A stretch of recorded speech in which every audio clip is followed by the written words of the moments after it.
Hai semua, kali ini saya buat kue tradisional yang sangat mudah dibuat dan cocok banget kalau dijadikan ide jualan. Hanya mencampurkan 3 varian tepung bersama santan diaduk lalu dikukus, hasilnya bisa cantik banget.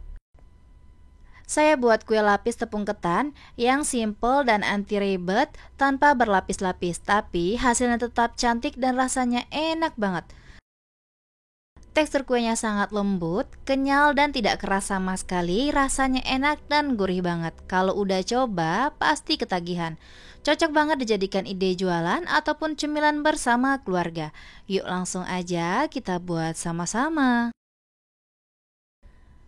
Pertama-tama, siapkan wadah bersih serta kering, masukkan tepung ketan sebanyak 250 gram atau sekitar 25 sendok makan.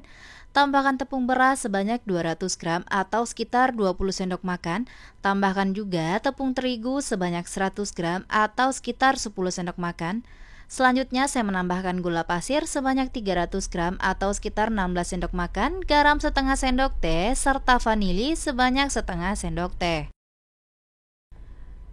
Kalau bahannya udah dimasukkan semua ke dalam wadah bersih, selanjutnya akan saya aduk dengan whisker supaya tercampur rata.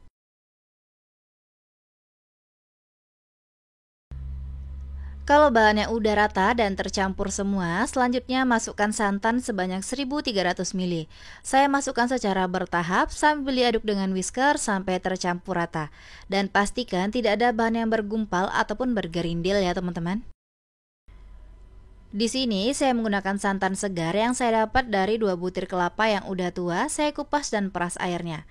Dan juga saya menggunakan santan kental ya teman-teman, supaya rasanya makin enak, makin gurih, serta aromanya semakin wangi.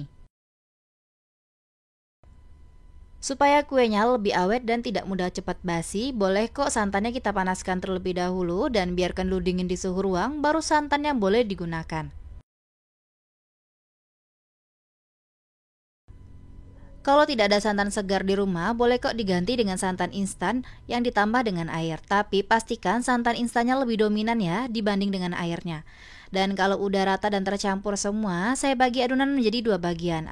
Dan untuk adonan yang paling banyak, saya ambil sebanyak 1200 ml dan saya berikan pasta pandan, tapi boleh kok diganti dengan jus pandan ataupun dengan endapan pandan. Supaya warna hijaunya cantik dan aromanya semakin manis, tambahkan sedikit pewarna makanan berwarna coklat tua dan ini opsional saja ya. Lalu diaduk rata sampai tercampur. Dan untuk adonan hijau ini saya ambil dan saya bagi menjadi 2 ya teman-teman, masing-masing sebanyak 600 ml.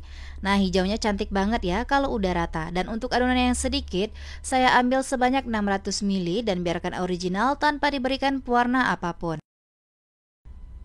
Siapkan loyangnya, saya gunakan loyang persegi, jangan lupa ya diolesi dengan minyak sayur supaya tidak lengket.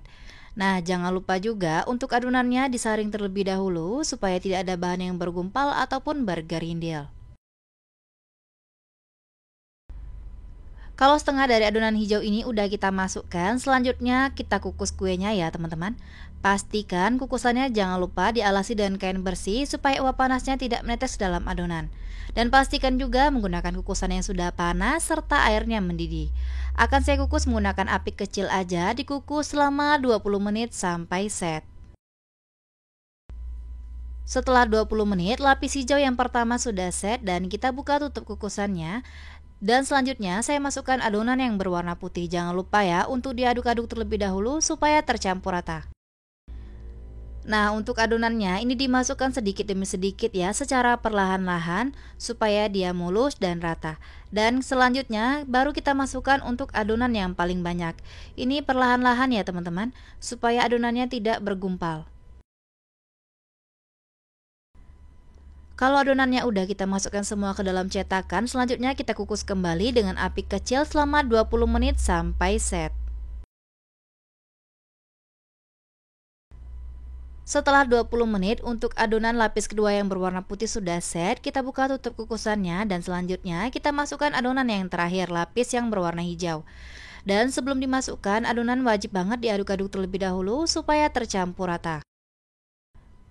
Masukin adonannya ini secara perlahan ya teman-teman, sedikit demi sedikit. Setelah itu baru kita masukkan untuk adonan yang paling banyaknya. Tujuannya supaya lapisan adonannya tetap rapi dan tidak ada yang bergumpal. Selanjutnya dikukus kembali dengan api kecil selama 25 menit sampai matang. Setelah saya kukus kurang lebih selama 1 jam, adonannya sudah matang dan udah set semua.